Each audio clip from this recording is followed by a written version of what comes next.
but just find the channel that your kick is on, click it, and then magical.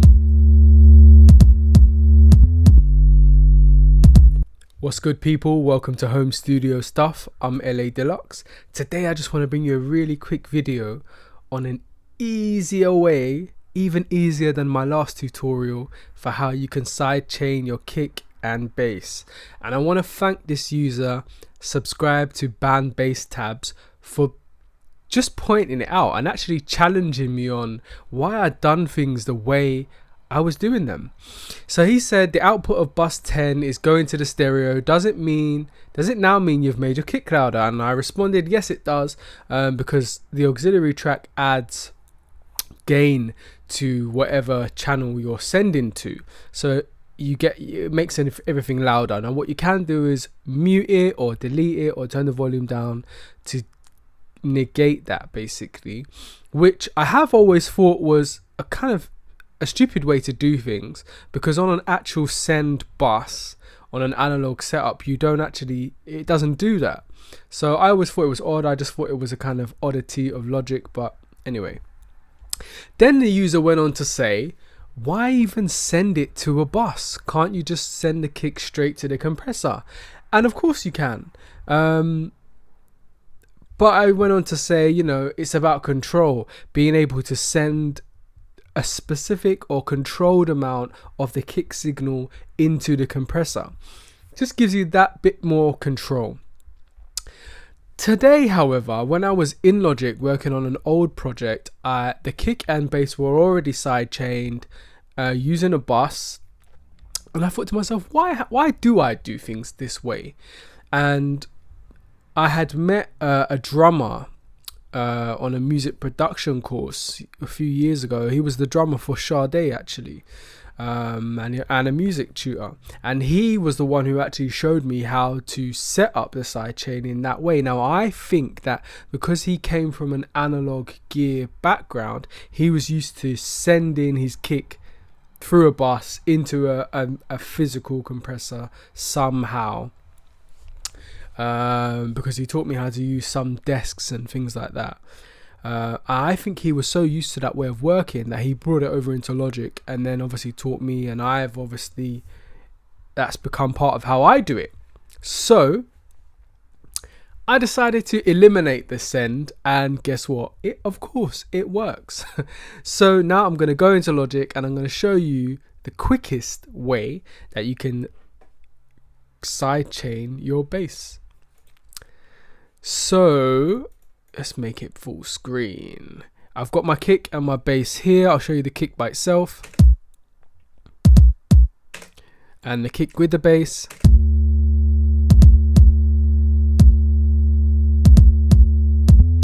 Alright, and then what I would normally do is put a compressor on my bass, which I have here. It's just the standard default Logic compressor, nothing special about it.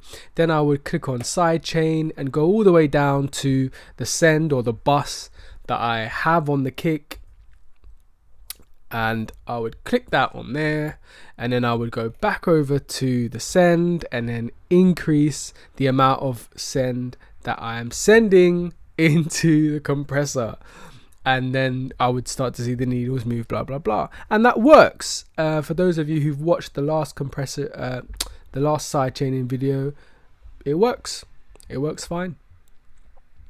However, instead of doing that, you could simply go to kick. I mean, you might not have it labeled the way I've got it labeled, but just find the channel that your kick is on, click it, and then magical.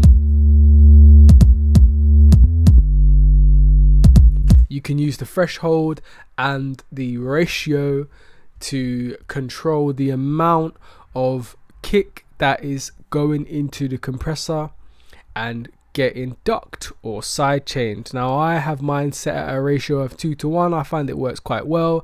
If you have your ratio at 0, it's not gonna work. I mean, if your kick is hitting 0 dB to activate the threshold, there's something's wrong. That means your kick is too loud. Yeah, most people's kicks hitting around minus 10 dB, minus 6 dB. So have them set up around, you know, between those sorts of areas, or experiment in fact and see what works best for you.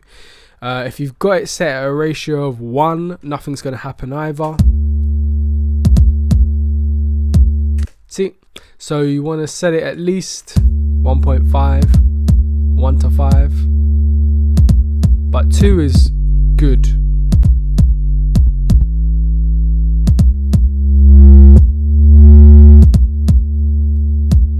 Perfect.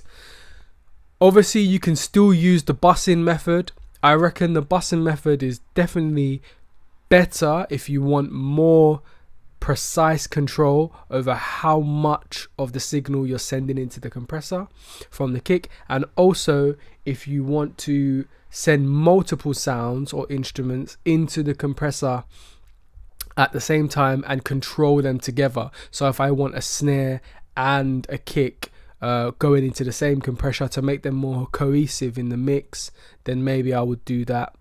But otherwise, this is a much simpler and just as effective method. So big up, subscribe to Bam Bass Tabs. Thank you for challenging me on that. Always good to be questioning why you do things the way you do, and if it doesn't make sense, just change it, man. Upgrade it. Anyway, if this video was helpful, please like, comment, share, subscribe, and I'll see you in the next video. Peace.